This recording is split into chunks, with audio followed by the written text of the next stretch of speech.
Welcome to the master classes. कैसे हैं आप लोग? उम्मीद करता हूं अच्छे होंगे और फिट होंगे।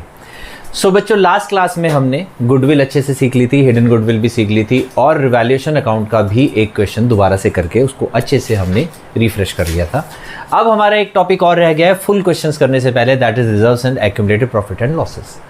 ये भी बिल्कुल पिछले चैप्टर जैसा ही है, जिसमें हम क्या करते थे कि बाय डिफॉल्ट एक ट्रीटमेंट होता था और अगर एडजस्टमेंट होती थी तो एक ट्रीटमेंट होता था। क्या होता था? चलिए शुरू करते हैं आज की क्लास में।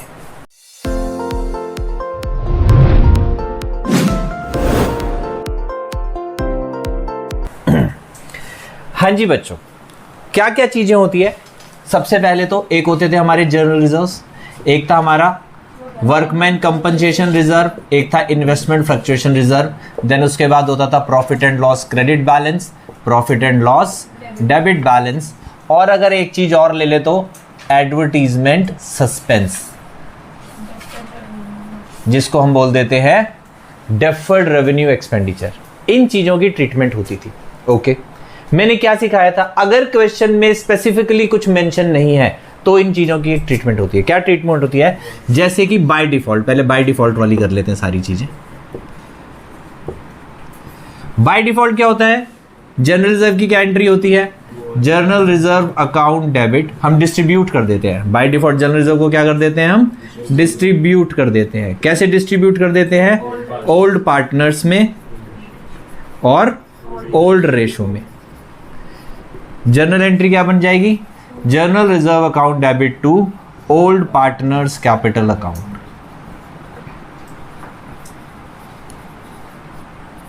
ठीक है, ओल्ड रेशो में सब कुछ बता दिया क्या ट्रीटमेंट होता है। अभी क्या कर रहे हैं? बाय डिफॉल्ट वाला कर रहे हैं, बाकी बाद में करेंगे। वर्कमैन कंपनसेशन फंड का कैसे करते थे? Workman compensation reserve debit to claim on workman compensation reserve, या वर्कमैन कंपनसेशन क्लेम भी बोल देते हैं हम। ठीक है, और बचा हुआ अगर कोई पैसा है तो क्या कर देते थे? ओल्ड पार्टनर्स में डिस्ट्रीब्यूट कर देते थे हम ओल्ड रेशो। ओके जी, ये भी क्या आ जाएगा? Old partners old ratio after claim. अगर कोई क्लेम नहीं है तो क्या करते थे? पूरा पैसा बांट देते थे। अगर क्लेम ज्यादा है रिजर्व से तो क्या करते थे? रिवैल्यूएशन अकाउंट को डेबिट करते थे, और रिवैल्यूएशन अकाउंट के बाद जो भी रिवैल्यूएशन का लॉस आता था वो फिर से ओल्ड पार्टनर्स ओल्ड रेशो में। ठीक है, अगर आपने वो पुरानी क्लास नहीं देखी है तो मैं लिंक जो है डिस्क्रिप्शन बॉक्स में छोड़ दूंगा, आप देख लेना। ओके, चलिए, हो गया। सेम ऐसे इन्वेस्टमेंट फ्लक्चुएशन का होता था। क्या करते थे? इन्वेस्टमेंट फ्लक्चुएशन रिजर्व, चलो लिख देता हूं।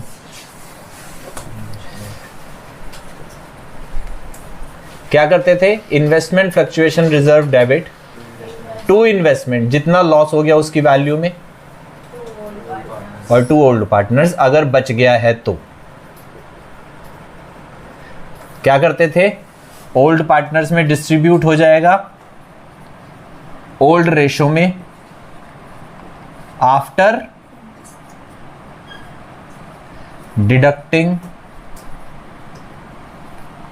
The loss on investment. Investment में जितना लॉस हुआ है उसको माइनस करने के बाद, अगर 10,000 के रिजर्व है और मान लो 4,000 रुपए इन्वेस्टमेंट की वैल्यू कम हो गई है तो 6,000 रुपए ओल्ड पार्टनर्स और ओल्ड रेशो में डिस्ट्रीब्यूट कर देंगे।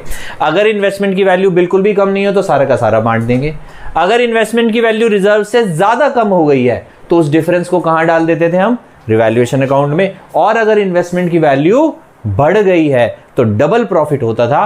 पहले तो ये रिजर्व पूरा पूरा पार्टनर्स में बटेगा और उसके बाद रिवैल्यूएशन क्रेडिट होकर इन्वेस्टमेंट की वैल्यू बढ़ेगी और रिवैल्यूएशन का प्रॉफिट फिर से ओल्ड पार्टनर्स को ओल्ड रेशो में मिलेगा। सारे केसेस हमने अच्छे से करे हुए हैं। जिसको ये नहीं याद प्लीज क्लास देख लेना। ठीक है, चलिए, इन्वेस्टमेंट फ्लक्चुएशन का हो गया। प्रॉफिट एंड लॉस का क्या होता था? तो बिल्कुल सिंपल होता है, जनरल रिजर्व की तरह होता है। जनरल रिजर्व की जगह क्या लिख देंगे? Profit and loss account debit to old partners old ratio. अगर लॉस है ये प्रॉफिट होता है और ये क्या होता है? लॉस होता है। लॉस के केस में हम क्या करते थे? Old partners capital account debit to, बिल्कुल जी, profit and loss debit balance. क्या एंट्री आ जाएगी? Old partners capital account debit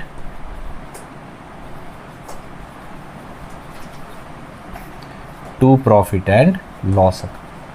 हमेशा याद रखो, जिसका डेबिट बैलेंस है उसे खत्म करने के लिए क्रेडिट करना पड़ेगा, जिसका क्रेडिट बैलेंस होता है उसे खत्म करने के लिए डेबिट करना पड़ेगा। सिंपल सी चीज है। और करेंगे किसमें? ओल्ड पार्टनर्स ओल्ड रेशियो में, अगर कुछ नहीं लिखा तो ये तो थे treatment.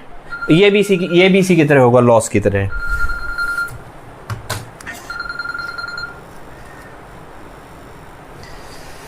Same goes for advertisement suspense. किसकी तरह? Profit loss debit. यहां पे क्या लिख देंगे? Old partners to advertisement suspense. समझ में आ गया? ये केसेस फटाफट से कर लो एक बार कॉपी, फिर चलते हैं इनके स्पेसिफिक ट्रीटमेंट के ऊपर। हाँ जी बच्चों, उम्मीद करता हूं वो समझ आ गया होगा। अब आ जाओ स्पेसिफिक पे। स्पेसिफिक का मतलब क्या होता है पहले समझेंगे। समझिए, ए और बी पार्टनर्स हैं। इन्होंने अपने जर्नल रिजर्व में, एक एग्जांपल ले लेते हैं, 50,000 रुपीज जोड़ रखे। What is journal reserve? Common sense लगाओ। वो पैसा जो हमने प्रॉफिट में से निकाल के अलग रख दिया, किस लिए? इमरजेंसी के लिए। भाई किसी भी काम आ सकता है। बिजनेस में अकाउंट फंड्स की अगर जरूरत पड़ जाए तो कहां से लाएंगे? तो हमने जोड़ रखा है जर्नल रिजर्व्स। नॉर्मल रिजर्व्स जो होते हैं, रिजर्व बना रखा है हमने, हम इसे कहीं भी यूज कर सकते हैं, राइट। अब एक नया पार्टनर आ रहा है सी, ओके, एग्जाम्पल 1/5 शेयर के लिए। अब 1/5 शेयर तो इसका हो गया। इसका क्या मतलब है? आज से जो बांटेंगे वो किसका होगा? तीनों का होगा। यानी कि 1/5 शेयर ये भी ले लेगा, यानी कि इसमें से 10,000 ये भी क्लेम करेगा। करेगा ही करेगा, जाहिर सी बात है। अब जो ओल्ड पार्टनर्स हैं ए एंड बी, वो क्या सोचेंगे? यार ये 50,000 तो हमारे हैं, अगर आज हम बांटेंगे तो हमें 25-25 मिलेंगे। आज अगर हमने नहीं बांटे, इसको भी शामिल कर लिया तो 10 ही ले लेगा, हमें कितने मिलेंगे? 20-20 ही मिलेंगे। अगर ये इक्वल पार्टनर्स है, एक एग्जाम्पल ले लेते हैं, तो 20-20 मिलेंगे। इनको कितना नुकसान है? 5,000 का। इसको क्या है? 10,000 का प्रॉफिट है। अब वो कह रहे हैं तरीका क्या है? रिजर्व बांट लेते हैं यार, 25 तू ले जा, 25 में ले जाता हूं। पर मन में क्या ख्याल आता है? कभी कभी मेरे मन में ख्याल आता है, क्या ख्याल आता है? कि अगर इमरजेंसी पड़ गई तो पैसे कहां से आएंगे? मान लो आज ये पैसे डिस्ट्रीब्यूट कर लेते हैं और अपने अपने घर ले जाते हैं, यानी कि बाय डिफॉल्ट वाला method, general reserve to A B 25,000 ले गए। अगर अब बिजनेस में फंड्स की जरूरत पड़ गई तो क्या करना पड़ेगा? फिर से डालने पड़ेंगे, लाने पड़ेंगे, लोन लेना पड़ेगा। और अगर इन केस उस वक्त पैसे नहीं हुए तो क्या करेंगे? प्रॉब्लम हो जाएगी। तो ये कहते हैं यार इसको नहीं छेड़ते, ये रखते हैं इमरजेंसी के लिए। लेकिन अब प्रॉब्लम क्या आ रही है? यही कि आज बांटेंगे तो हमें मिलेंगे, वरना इसको मिलेंगे। तो सोल्यूशन क्या है? सोल्यूशन है कि इसे 10,000 रुपए भी हम ले लेते हैं ना, कि भाई तू 10,000 हमें दे दे, जब ये बटेंगे इसमें 10,000 तेरा हिस्सा हो जाएगा, हिसाब बराबर। सही कि नहीं? अभी अगर इनको मिलते हैं तो कितने मिलेंगे? 25-25। फ्यूचर में कितने मिलेंगे? 20-20। तो यानी कि 5 का इसको लॉस है और 5 का इसको लॉस है और 10 का इसको गेन है। तो क्या करते हैं? इससे 10 लेके इनको 5-5 दे देते हैं, हिसाब बराबर हो जाएगा। तो एंट्री क्या बन जाती है? जब भी एडजस्टमेंट की बात होती है तो हमेशा क्या हो जाता है? गेन वाले से लेके हम किसको दे देते हैं? सैक्रिफाइसिंग वालों को दे देते हैं जी। सिंपल। कौन गेन कर रहा है? सी। क्या एंट्री बन जाएगी? C is capital account debit. किसको दे देंगे? ए और बी को। To A is capital account, to B is capital account. ये 10,000 रुपए ले आएगा, 5 इसको दे देंगे, 5 इसको दे देंगे। ये हो गया एक बीच का रास्ता। इससे हमारे जनरल रिजर्व भी नहीं टूटे, वहीं की वहीं रखे हैं, बिजनेस में पैसा पड़ा है और इनका नुकसान भी नहीं हुआ। इसको बाद में 10,000 मिल ही जाएंगे, तो कोई प्रॉब्लम ही नहीं है। तो ये केस कब लगाना है? ये केस तब अप्लाई करना है जब क्वेश्चन में स्पेसिफिकली लिखा हो।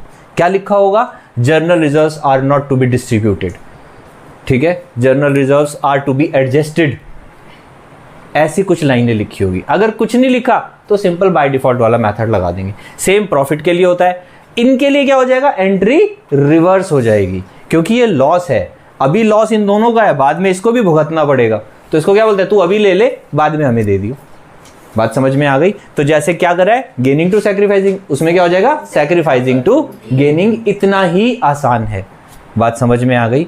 ये तो था कॉन्सेप्ट। अब करते हैं इनको क्वेश्चंस के थ्रू, ताकि आप सीख सको। तो कहीं मत जाइएगा, मिलते हैं एक अच्छे क्वेश्चन के साथ। Welcome back. हाँ जी बच्चों, question number 54, page 5.98, TS Grewal 2022। एक क्वेश्चन दे रखा है जिसमें बहुत सारे पार्ट हैं, उसमें से ये पहला पार्ट है।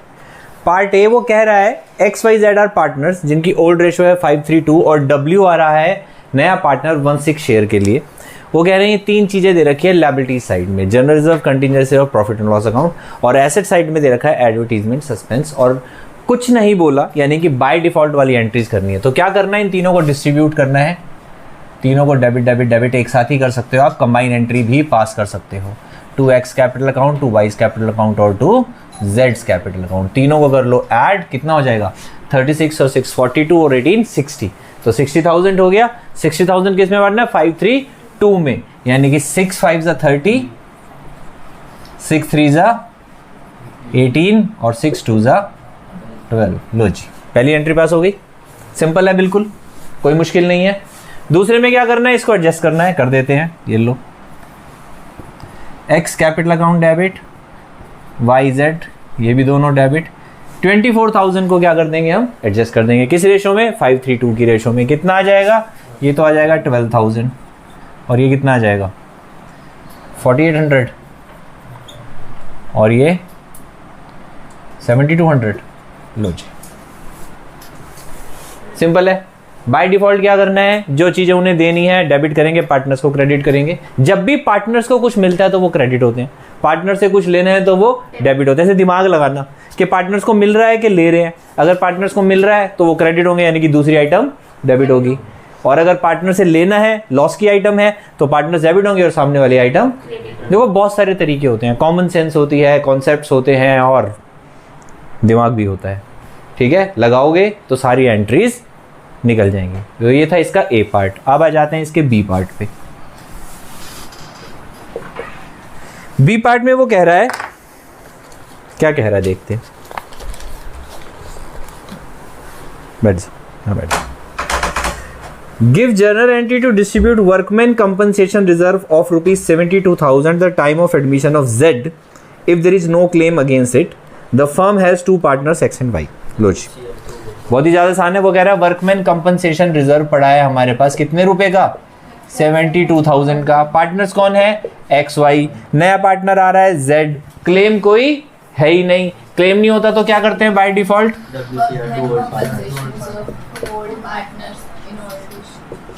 रेशो कोई दे नहीं रखी, नहीं दे रखी तो क्या कर देंगे।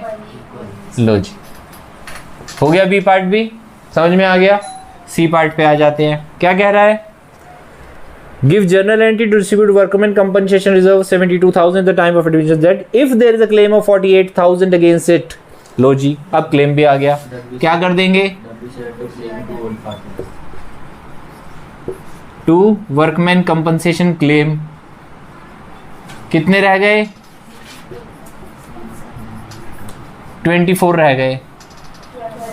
लो जी, हो गई एंट्री। क्या करा, क्लेम काटने के बाद जितने बचे उतने बांट दिए, समझ में आ गया।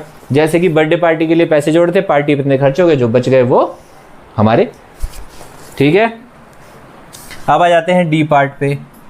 डी पार्ट में क्या कह रहा है, इन्वेस्टमेंट फ्लक्चुएशन रिजर्व है 24,000 के at the time of admission of Z when the investment market value 110 existing at 120। अब बताओ इसमें 10,000 का लॉस हुआ कि प्रॉफिट हुआ,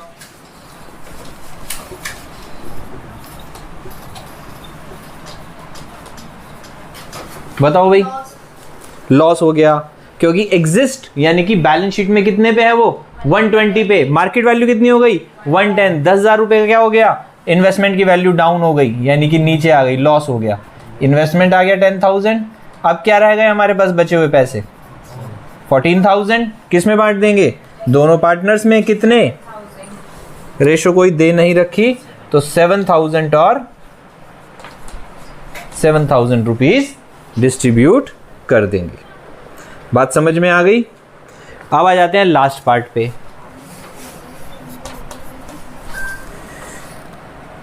अब है जर्नल रिजर्व है 4,800 के at the time of admission of Z when 20% of the general is to be transferred to investment fluctuation reserve, the firm has 2 partners X and Y. चलिए जी, कह रहा है इन्वेस्टमेंट फ्लक्चुएशन रिजर्व्स हैं हमारे पास, debit कर देते हैं, कितने रुपए के थे, 4,800 के हैं। वो कह रहा है इसमें से 20% डाल दो, कहां, इन्वेस्टमेंट फ्लक्चुएशन रिजर्व में डाल देते हैं, क्या प्रॉब्लम है। 960 बचे हुए का क्या करेंगे, कुछ नहीं करेंगे, बांट देंगे। कितने बच गए भाई? 900 गए, 800 गए तो 4000, 160 गए तो 38, 40 बच गए तो 1920 हो गया। लो जी, समझ में आ गया?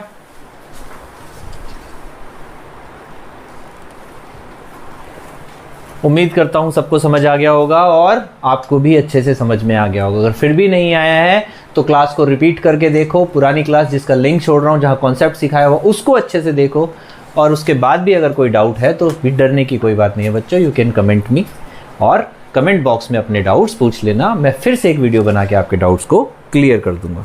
तो बच्चों आज की क्लास को यहीं खत्म करते हैं। अगर इसमें से किसी भी चीज को वो एडजस्टमेंट करने के लिए कहते हैं तो हम क्या कर देते हैं, उसको गेनिंग टू सैक्रिफाइसिंग कर देते हैं। जितने पैसे बांटे हैं उतनों के लिए हम गेनिंग टू सैक्रिफाइसिंग करते थे। नॉर्मली वर्कमैन कंपनसेशन और इन्वेस्टमेंट फ्लक्चुएशन रिजर्व, इन दोनों ही केसेस में एडजस्टमेंट की एंट्री नहीं आती है। एडजस्टमेंट की एंट्री नॉर्मली किस में आती है? जनरल रिजर्व के लिए ही आती है। तो उस केस में हम क्या कर देंगे, गेनिंग टू सैक्रिफाइसिंग। उनका शेयर याद रखना, शेयर से मल्टीप्लाई करके लिखना है। ओके बच्चों, तो इसको कर लो कॉपी। अगली क्लास में फिर मिलेंगे। अब हम शुरू करेंगे फुल फ्लेज क्वेश्चंस, जहां पे हम proper revaluation account, partners capital account and balance sheet of new firm भी बनाएंगे। अब हमने जितना छोटा छोटा सीखा है उसको कंपाइल करके हमें क्वेश्चंस करने हैं। तो मिलते हैं नेक्स्ट क्लास में। Till then please take care of yourself.